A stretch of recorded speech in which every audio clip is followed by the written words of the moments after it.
Pay scale চূড়ান্তভাবে বাস্তবায়নের লক্ষ্যে আজকে সচিব কমিটির বৈঠক অনুষ্ঠিত হয়েছে।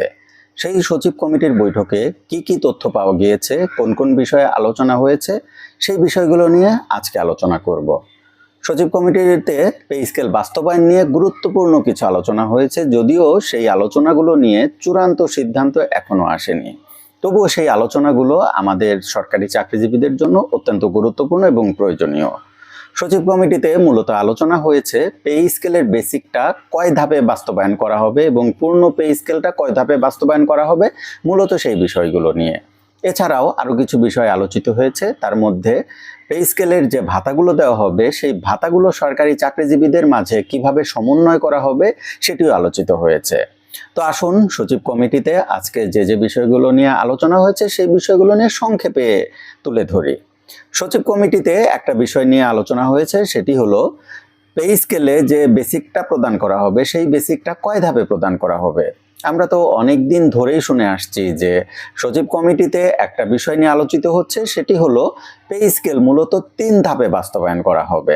এখন এই 3 ধাপে বাস্তবায়ন করার জন্য সরকারি চাকরিজীবীদের বর্তমানে বা 2026 সালের জুলাই মাসে 50% বেসিক প্রদান করা হবে এবং পরবর্তী জুলাইয়ে অর্থাৎ 2027 সালে জুলাইয়ে বাকি 50% বেসিক প্রদান করা হবে এবং 2028 সালে সেখানে গিয়ে বাদবাকি যে ভাতাগুলো আছে সেই ভাতাগুলো প্রদান করা হবে।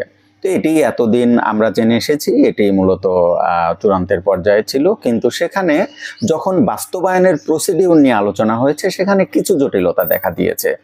যেমনটা আমরা গত 2 দিন আগে জানতে পেরেছিলাম যে 50%-এর পরিবর্তে 40% এবং 60% হারে প্রদান করা হবে। কেননা যদি 50% হিসাবে প্রদান করা হয় তাহলে দেখা যাবে যে দশম থেকে 20তম গ্রেড যারা আছেন তাদের নিট প্রাপ্তির পরিমাণ খুবই কম। সেই জন্য এই বিষয়গুলোকে মাথায় রেখে একটা নিউজ প্রচার হয়েছিল, সেটি হলো 40 আর 60% এই হারে দেওয়া হবে। কিন্তু আজকে যখন এই বাস্তবায়ন প্রসিডিউর নিয়ে আলোচনা হয়েছে সেখানে দেখা গিয়েছে যদি সরকারি চাকরিজীবীদের বেসিকটা 2 ভাগে দেওয়া হয় তাহলে সেখানে কিছু জটিলতা তৈরি হয়। এই যেমন ধরুন, কেউ যদি 2026 সালের ডিসেম্বর মাসে রিটায়ারমেন্টে চলে যান এবং পরবর্তীতে কেউ যদি 2027 সালের জুন পরবর্তী বা জুলাই পরবর্তী সময় রিটায়ারমেন্টে চলে যান, তাহলে তাদের পেনশনের হার নিরূপণ করাটা বেশ জটিল এবং কষ্টসাধ্য বিষয় হয়ে যাবে। এটি একটা অযৌক্তিক এবং অবান্তর একটা প্রসিডিউর এবং এই প্রসিডিউরটা কিভাবে আরো সহজভাবে করা যায় সেই বিষয় নিয়ে আলোচনা হয়েছে। আমরা যত দূর জানতে পেরেছি, এটি আমি আবার একটু আপনাদের ক্লিয়ার করে নিচ্ছি, আমরা যে তথ্যগুলো পেয়েছি সেই তথ্যগুলো মোটেও নির্ভরযোগ্য সোর্স থেকে পাইনি। তবুও যেহেতু আপনারা এই তথ্যগুলো জানতে চাচ্ছেন, সেহেতু আমার মনে হয়েছে যতটুকু তথ্য পেয়েছি ততটুকু আপনাদের সাথে শেয়ার করা জরুরি। আমরা যখন আরো নির্ভরযোগ্য সোর্স থেকে তথ্যগুলো পাবো তখনও আপনাদের সাথে এই তথ্যগুলো শেয়ার করব। তো যা বলছিলাম যে আমরা যতটুকু জানতে পেরেছি তাতে করে পে স্কেলটা আসলে 2 ধাপে বাস্তবায়নের বিষয়ে আলোচনা হয়েছে। সেখানে 2026 সালের জুলাই মাসে অর্থাৎ এই অর্থ বছর থেকে পুরোপুরি বেসিক প্রদান করা হবে এবং পরবর্তী অর্থ বছরে গিয়ে বাকি যে ভাতাগুলো আছে সেই ভাতাগুলো সমন্বয় করা হবে।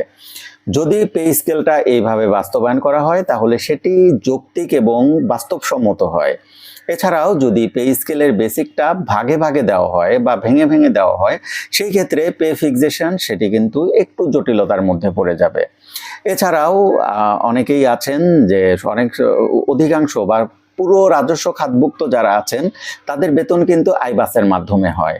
তো এই যে ডিজিটাল পদ্ধতিতে পেমেন্টগুলো হবে সেই পদ্ধতিটা উন্নত করার জন্য আলোচনা হয়েছে। মূলত আজকের সচিব কমিটির বৈঠকে সর্বশেষ তথ্য অনুযায়ী এই বিষয়গুলো নিয়েই আলোচনা হয়েছে। আমরা একটা অনলাইন মিডিয়া পোর্টালে এই নিউজগুলো দেখতে পেলাম। এছাড়াও আমাদের যে পরিচিত যারা আছেন তাদের কাছ থেকে আমরা বিভিন্ন তথ্য সংগ্রহের চেষ্টা করছি। তাদের কাছ থেকে যদি তথ্য সংগ্রহ করতে পারি তাহলে সেই তথ্যগুলো আপনাদের সাথে শেয়ার করা হবে। আশা করি আজকের বৈঠক সম্পর্কে আরো নির্ভরযোগ্য তথ্যের জন্য আপনাদের আরো কিছু সময় অপেক্ষা করতে হবে।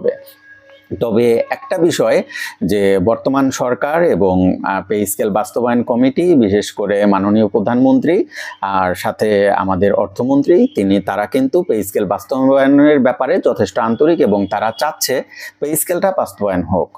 এখন আপনাদের প্রশ্ন জাগতে পারে যে যেহেতু তারা আন্তরিক, তাহলে কেন গেজেট প্রকাশে বা সিদ্ধান্ত আসতে এত দেরি হবে? আমি আপনাদের বলতে চাই যে পে স্কেল বাস্তবায়নের প্রক্রিয়াটা মোটেও সহজ কোনো প্রক্রিয়া নয়। এটি একটু জটিল প্রক্রিয়া। সেখানে পে ফিক্সেশন নিয়ে যেমন ভাবতে হয়, তেমনি যারা অবসরপ্রাপ্ত আছেন তাদের অবসর পরবর্তী সুবিধাগুলো কিভাবে সমন্বয় করা হবে, ভাতাগুলো কিভাবে সমন্বয় করা হবে, এবং আরও একটা বিষয় গুরুত্বপূর্ণ, সেটি হলো পে স্কেল শুধু রাজস্ব খাতভুক্তদের জন্য হয় না, এর সাথে সাথে স্বায়ত্তশাসিত, তারপরে বিভিন্ন ডিফেন্সের জন্য, এই বিভিন্নভাবে কিন্তু পে স্কেল বাস্তবায়ন হয়। এছাড়াও আরও একটা খাত আছে, সেটা হলো জুডিশিয়ারি। একটা পে স্কেল যখন প্রদান করা হয় তখন পে স্কেলের গেজেট কিন্তু 4-5 ধরনের গেজেট হয়। 4-5 ধরনের বা খাতের চাকরিজীবীদের জন্য কিন্তু পে স্কেলের এই গেজেটগুলো হয়। সুতরাং পে স্কেলের টোটাল প্রসিডিউরটা মোটেও এতটা সহজ প্রসিডিউর নয়। আর এই কারণেই পে স্কেলের সিদ্ধান্ত নিতে এবং বাস্তবায়ন প্রক্রিয়া নির্ধারণ করতে একটু সময় লাগে। আর এই সময়গুলো আসলে আমাদের ধৈর্য ধরে অপেক্ষা করতে হবে। আরেকটা বিষয় খেয়াল করে দেখবেন, পূর্বে যখন পে স্কেল হয়েছে 2015 সালে, তখন কিন্তু আমরা দেখেছি যে পে স্কেলের গেজেটটা কখনোই জুলাই, জুন, ডিসেম্বর এই দিকে হয় না। পে স্কেলের গেজেটগুলো সচরাচর ডিসেম্বর মাসে গিয়ে হয়।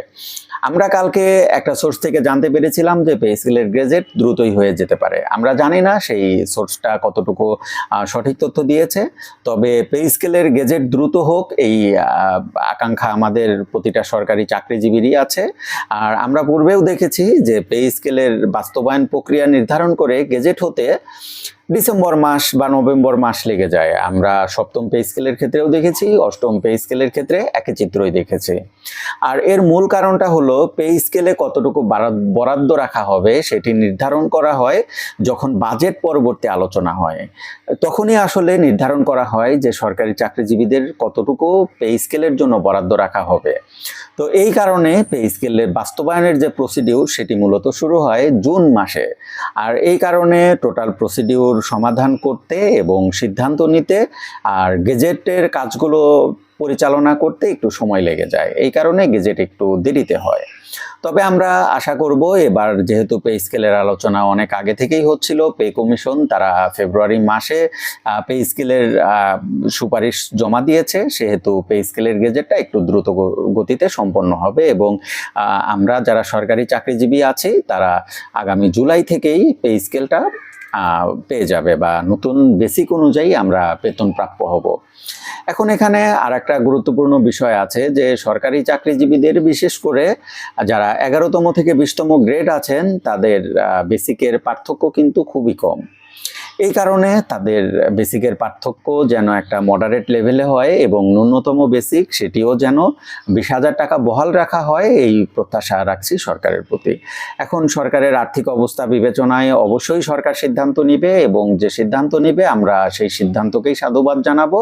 তবে আমাদের প্রত্যাশা থাকবে পে স্কেল যেন 2 ধাপে বাস্তবায়ন করা হয়, যদি আর্থিক অবস্থা বিবেচনায় তাদের কাছে বাস্তবায়নযোগ্য হয়।